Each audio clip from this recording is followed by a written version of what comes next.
Hello दोस्तों, learn with example में आपका स्वागत है। दोस्तों, आज हम एक पुस्तक के ऑडियो समरी के बारे में बात करने वाले हैं।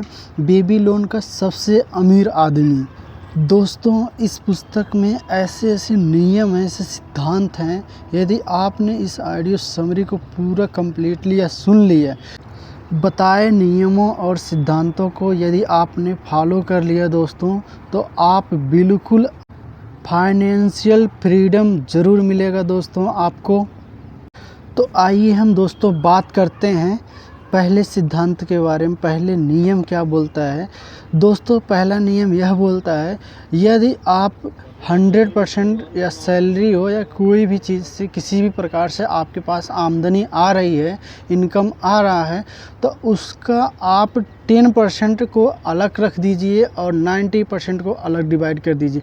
मतलब आप अपने 90% से ही अपना खर्चा, अपने जीवन शैली की, अपने इच्छा को पूरा करिए और जो बचा 10% है उसको एक तरफ आप इकट्ठा करते रहिए दोस्तों। वह आपको बहुत ही ज़रूरी है।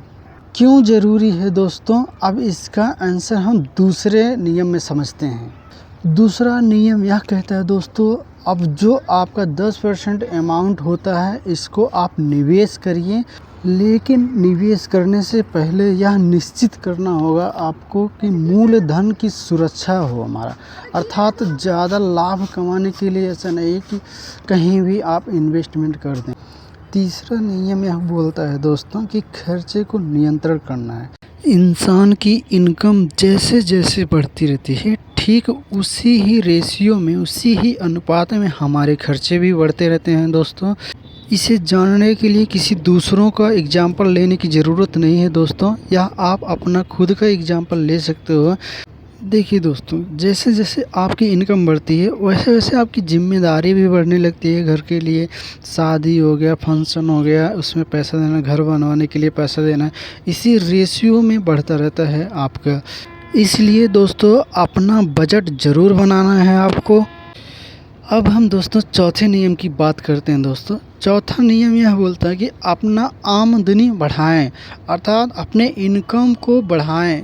इनकम को बढ़ाने के लिए जो भी आप वर्क कर रहे हो दोस्तों, जो भी आप बिजनेस कर रहे हो दोस्तों, कोई भी काम हो, जॉब हो, आप उसमें सोचिए कि किस तरह से हमारा इनकम बढ़ सकता है दोस्तों। किस तरह से हम पार्ट टाइम वर्क कर सकते हैं, ऑनलाइन ऑफलाइन कैसे वर्क कर सकते हैं दोस्तों, या फिर जो हमारे पास पैसा है इकट्ठा हुआ है उस पर कैसे ब्याज मिल सकता है दोस्तों। किसी भी तरह से अलग अलग सोर्स होने चाहिए। और ध्यान देना है दोस्तों, जो भी आपके पास इनकम है उसकी सेफ्टी ज़रूर होनी चाहिए। जैसे सुरक्षा, मतलब जिस प्रकार से आप अपने मोबाइल की सुरक्षा के लिए कवर लगाते हैं, या जिस प्रकार आप इंश्योरेंस लेते हैं, हेल्थ इंश्योरेंस लेते हैं, वाहन इंश्योरेंस लेते हैं, ठीक उसी प्रकार से अपने इनकम का भी आपको ध्यान रखना होगा। ऐसा तो नहीं कहीं आपका फ्रॉड से कोई ऑनलाइन हो, ऑफलाइन हो, किसी भी तरह से आपका इनकम जाना नहीं चाहिए दोस्तों।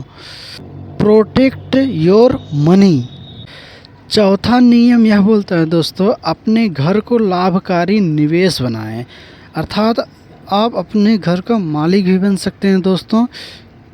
यदि आपका घर सिटी में है या रेंट पे किराए पर जा सकता है तो आप रूम को किराए पर दे सकते हैं।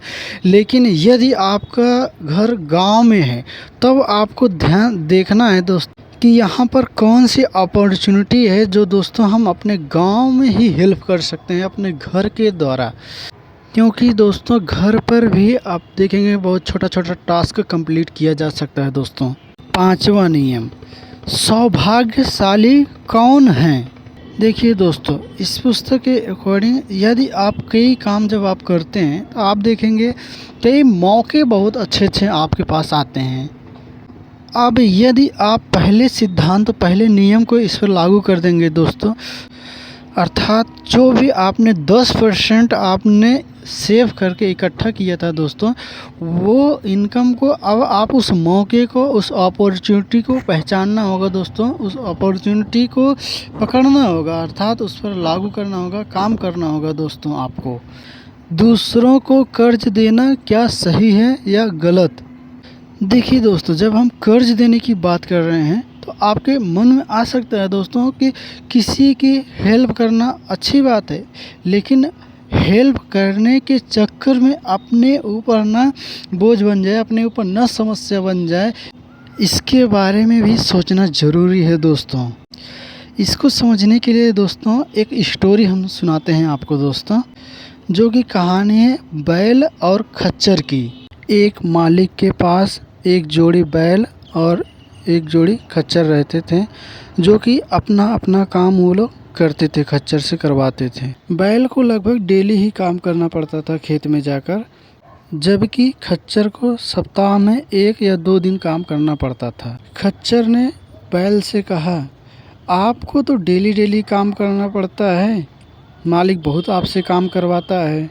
बैल बोला, करना तो पड़ेगा, मालिक हमें खाना भी तो देता है, लेकिन यदि आप हमारे लिए कुछ मदद करें तो बताओ। खच्चर ने बोला, अब से जब तुम्हें मालिक लेकर जाएगा खेत में, तुम गिर पड़ना बहाना बनाकर बीमारी का।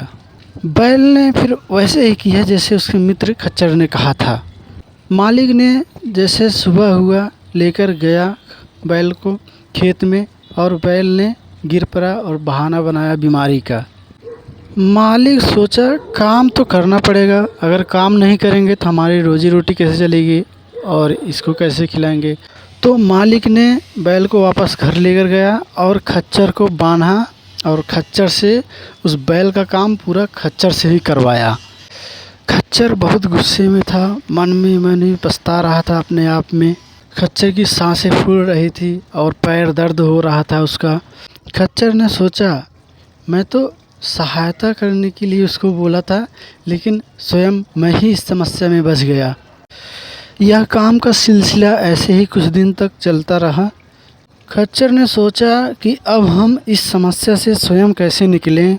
फिर खच्चर ने दिमाग लगाया, फिर बैल से कहा, मैंने सुना है कि मालिक बोल रहा था बैल बीमार हो जा रहा था बार बार, मैं इसे कसाई के यहाँ बेच देता हूँ।